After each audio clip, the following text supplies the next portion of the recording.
ओ दाइ भोट केमा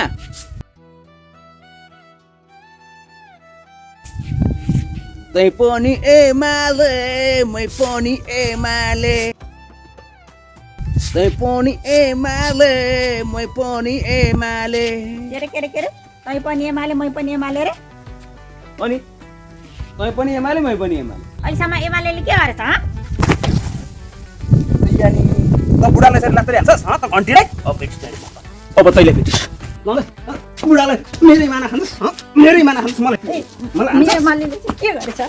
एमालेले के गरेछ ह ए त घन्टी मेरो भात खान्छस् मैले कमाएको खान्छस् झगडा नगर्नु तँलाई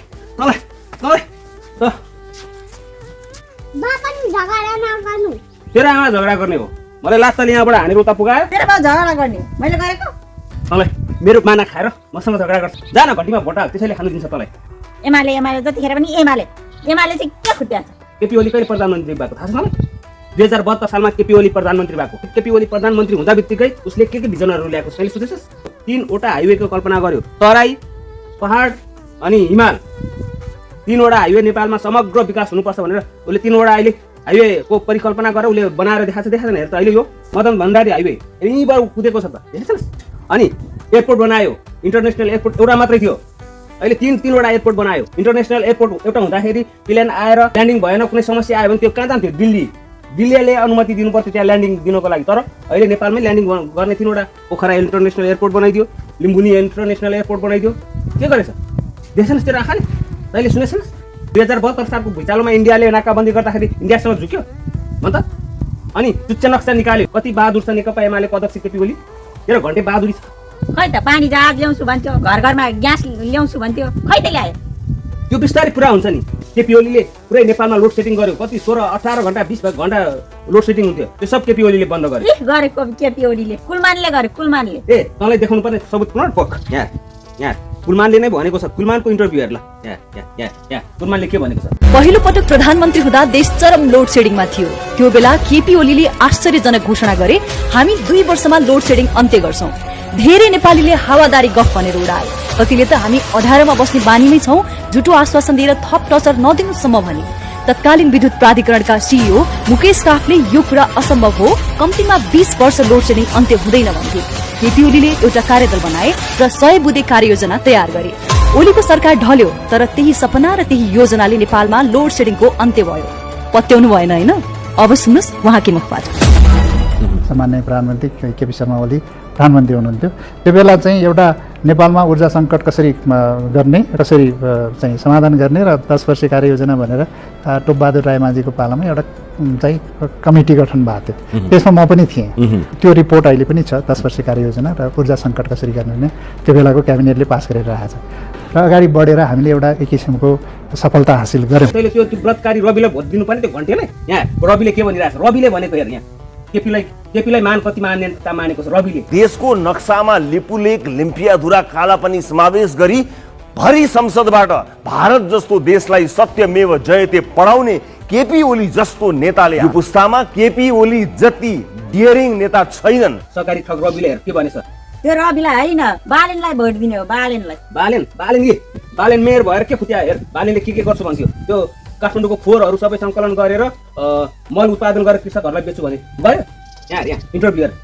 बालेनको पनि कस्तो ठाउँमा के गरियो होइन त्यो आधारमा त यो 49 स्क्वायर किलोमिटर काठमाडौँ महानगरपालिका त यति सजिलो ठाउँ हो नि मेरो लागि काम गर्न भन्ने कुरा म बयान पनि गर्न सक्दिनँ क्या होइन हौ दाजु बाउजू के झगडा गर्दै बसेको ओ भाइ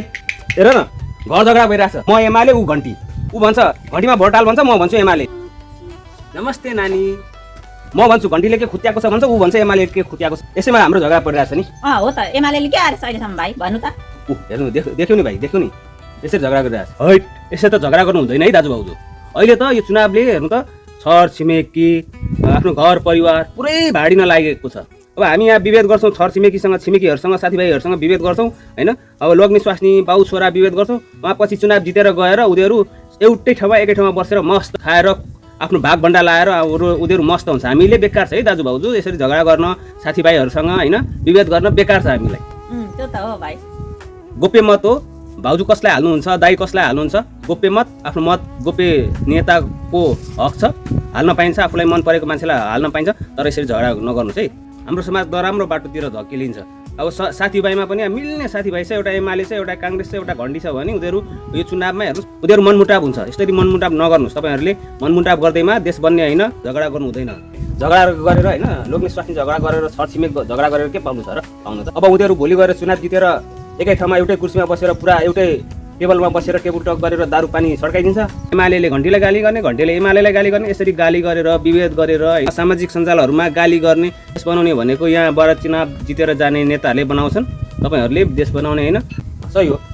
आफ्नो नेताले राम्रो काम गरेर देखाउनु भन्नुहोस् होइन। त्यसरी हो कि म विचार जित्नुपर्छ, हामीले विचार जित्नुपर्छ, विभेद गरेर होइन, हामीले विचार जितेर यसरी झगडा गरेर होइन। भाउजू यो राजनीतिमा त विचार जितेर भोट आफूतिर तान्नुपर्छ। तपाईँले आफ्नो नेताहरूलाई राम्रो काम गर्न भन्नुहोस्, भोट तपाईँकै हुनेछ, तपाईँतिर आउनेछ। अब दाइले पनि एमालेको